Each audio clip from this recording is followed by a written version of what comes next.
selamat siang.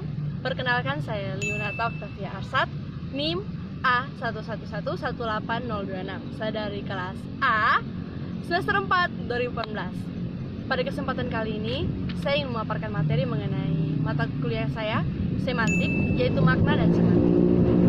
Pertama-tama sebelum kita melanjutkan kepada materi, kita harus mengucap syukurkan pada Tuhan Yang Maha Esa.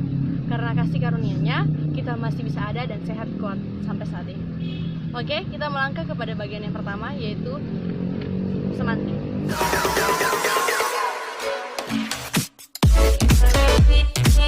Sebelum kita melangkah jauh, kita harus mengetahui dulu tuh, apa semantik itu. Yang pastinya semantik adalah ilmu yang mempelajari mengenai makna.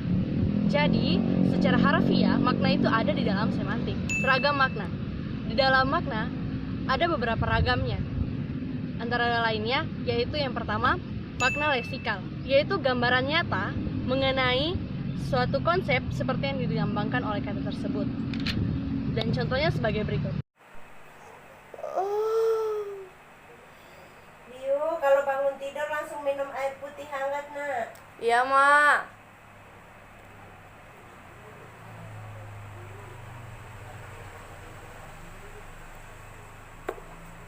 Jadi, pada contoh kata makna leksikal, kata minum pada contoh kalimat atau perlakuan tadi merupakan contoh kalimat leksikal. Adapun beberapa contoh yang lain, misalnya, ayah terlambat tiba di kantor pagi tadi karena mobilnya mogok. Jadi kata mobil adalah makna leksikal. Terima kasih. Yang kedua yaitu makna gramatikal. Makna gramatikal adalah makna yang disebabkan oleh ada proses afiksasi, reduplikasi, dan komposisi. Contohnya juga sebagai berikut. Wah, kacanya bagus. Jadi dalam contoh makna gramatikalisasi, kata kaca merupakan suatu bentuk kaca yang biasanya mudah pecah. Tapi pada gramatikalisasi, maka kata kaca ini pun mengalami perubahan bentuk dan makna. Misalnya, berkaca.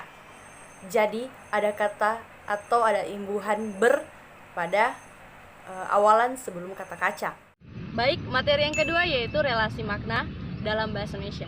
Di sini ada beberapa relasi. Yang pertama, relasi sinonim dan antonim. Seperti yang kita tahu, sinonim yaitu persamaan makna antara satu makna atau satu ujaran dengan ujaran yang lainnya. Contohnya yaitu kata api. Api sinonim dengan bara karena memiliki makna yang sama. Dan yang kedua, kata andal. Andal bermakna atau bersinonim dengan kata tangguh. Dan ketiga, ahli atau pakar.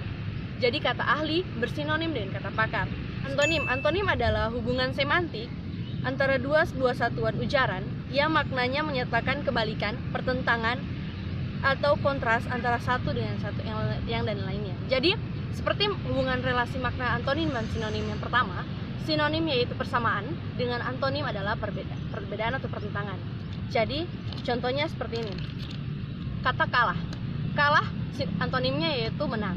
Baik, antonimnya buruk. Dan banyak, antonimnya sedikit. Baik.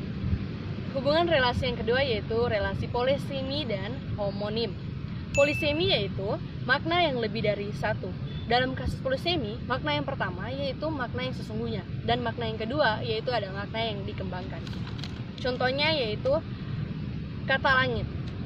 Kata langit kita bisa mengartikan dalam begini. Langit pada malam hari sangat cerah.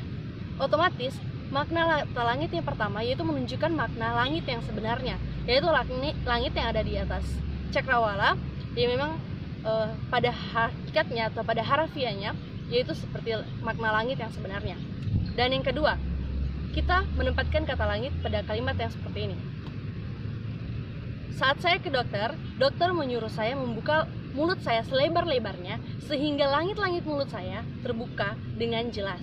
Otomatis kata langit dalam konteks kalimat yang kedua ini berbeda dari konteks yang pertama, yaitu secara harfiah bukan makna kata langit yang sebenarnya. Homonim. Homonim yaitu dua kata atau satuan ujaran yang bentuknya kebetulan dalam tanda kutip yaitu sama, dan maknanya itu berbeda karena keduanya itu berlainan. Contohnya sebagai berikut.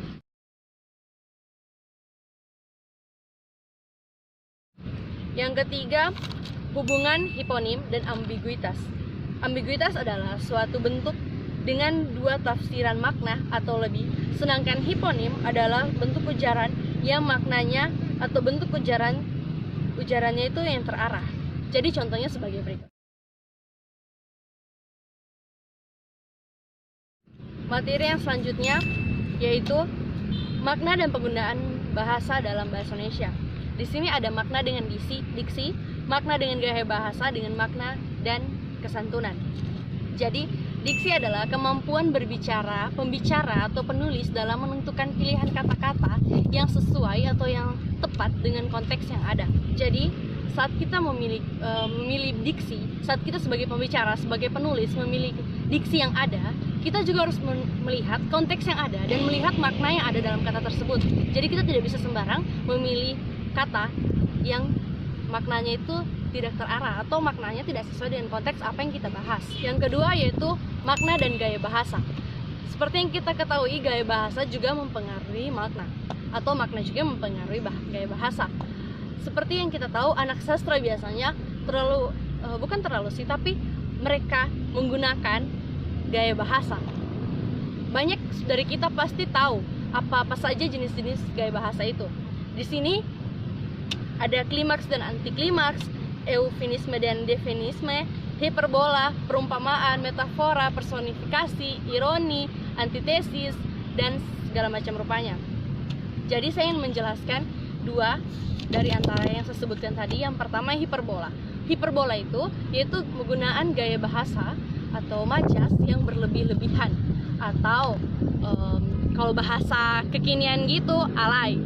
Jadi kayak contohnya pertama gini, suara keras itu menggelegar sampai membelah ujung bumi. Wah, kayaknya kita bingung deh. Kalau sebagai orang awam pasti kaget kan ya, masa ada sih suara yang bisa menggelegar sampai membelah ujung bumi ini? Kalau kata anak muda sih alay banget ya. Oke, contoh yang kedua, terik matahari membakar tulangku. Iya sih, terik matahari itu sampai ke kulit ya.